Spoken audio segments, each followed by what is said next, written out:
Well, this film's based on a true story, and it's a story that the writer Tim Firth and myself happened to read on the same day in the Daily Telegraph, I believe it was. And he rang me and said, "I've just read this incredible story about this young bloke who ... And I said, "I know exactly what you're talking about.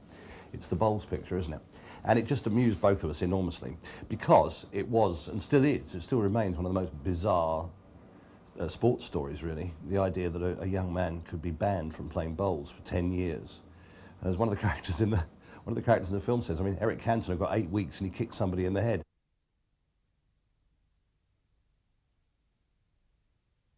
He actually was somebody who was a thorn in the side of the particular bowls club down in Torquay, and he and the guy who ran the bowls club were daggers drawn, basically. And they found any excuse they could to get rid of him. He was actually the outstanding bowls player down there, and still is. But he's sort of a very, very rebellious and very funny young man who used to go onto the green and sort of, with a can of beer in his hand, pretending to be drunk, and pick the ball up with his feet and did all kinds of tricks with it and things. Crowds loved him, but of course, the people who took the sport too seriously hated him, and they found a way of getting rid of him.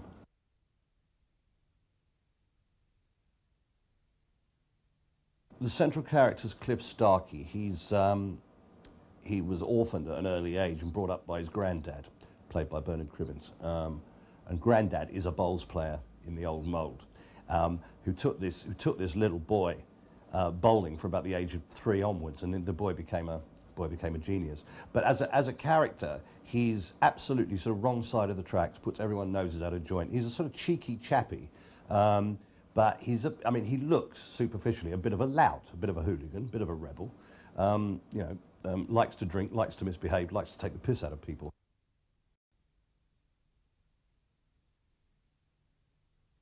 Bowls in itself has an image which is probably no longer an absolutely fair image, and that is of people who've retired, who go and play bowls, and they join clubs where the etiquette and the code and the rules are very important. It's a very important part of the game. This is from the way you dress, the kind of particular whites you wear, the particular shade of. I mean, some clubs insist on a certain shade of grey for the slacks, and so on and so forth. And so it's very regimented and very largely about older people. Now that is true in terms of the amateur game, but the professional side of the game, which I've noticed because I've been making a film about bowls, and so I switch on Sky Sports 3 at night, and you see the most incredibly intense competitions played between men in their early 20s, particularly in Australia. And so it's a sport that actually still has that abiding image, but is changing in actual fact. We're sort of, in a sense, we're riding the crest of that wave, because our film is about, in a sense, the way the world of bowls develops in order to incorporate this young hooligan.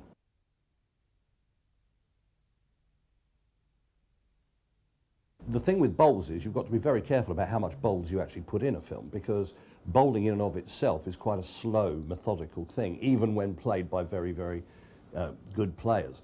So I think the bowls purists who come and see the film might be just a little bit put out, because we do some rather extraordinary things, and there are some rather extraordinary shots in it. Bowling shots, as it were. But basically, it's a romantic comedy, it's a sports comedy, and it's a lot of fun, I hope.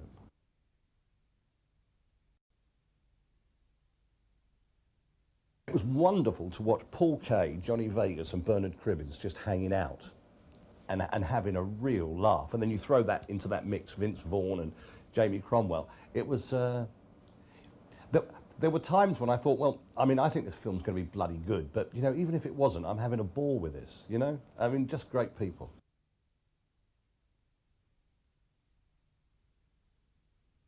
We just thought he was so fantastic. I mean, I've always liked his stuff, and I've liked the fact that he has balls, to do that Dennis Pennis stuff, to turn up and really get up people's noses, and he's got that, but he's also an actor, as I'm sure you know. And when I was confident that I'd seen both sides of that, I thought, well, he's got everything. And he does have this difficult thing to pin down, but it's charm, I think. I think it is charm, I think it's likability. And when I met the guy who this film's based on, He had the same quality. It's that sort of like, you just got to love him.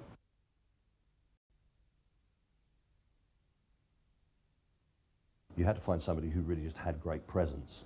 And then, of course, was capable of also being part of something that was funny while holding that together. And we were very lucky to get James Cromwell to play it. Anybody who's seen, well, LA Confidential or Babe, I suppose, is the thing he's best known for. But he's enormously versatile.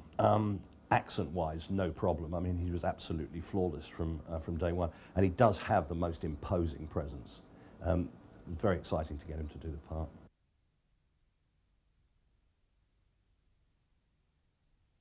Well, Vince was top of our list.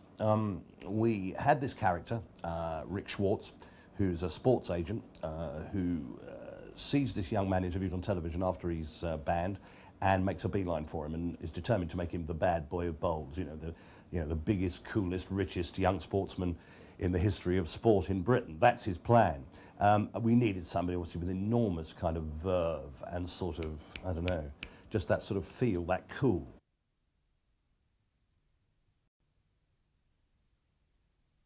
Bernard is an extraordinary guy, obviously enormously funny and very inventive and very clever. He's also a terrific actor. I mean, he just has that ability that some good comedians, some good comics have. He really can play straight and be very moving. And he's just outstanding as Grandad.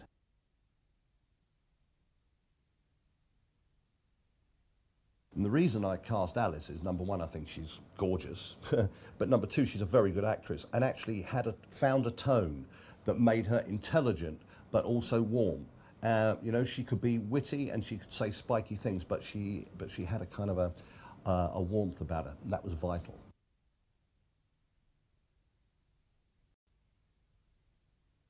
I was knocked out by him. I mean, he is just obviously authentically terribly, terribly funny.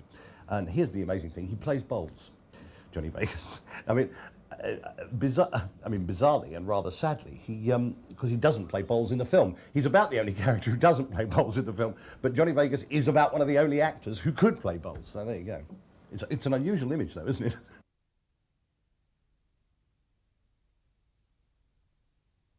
I hope that they care about the characters enough to want to see how it all pans out. And that is, after all, the least you can ask for any film. But it's very important for this one because it's the heart and soul of the film is about the people and that you care about them.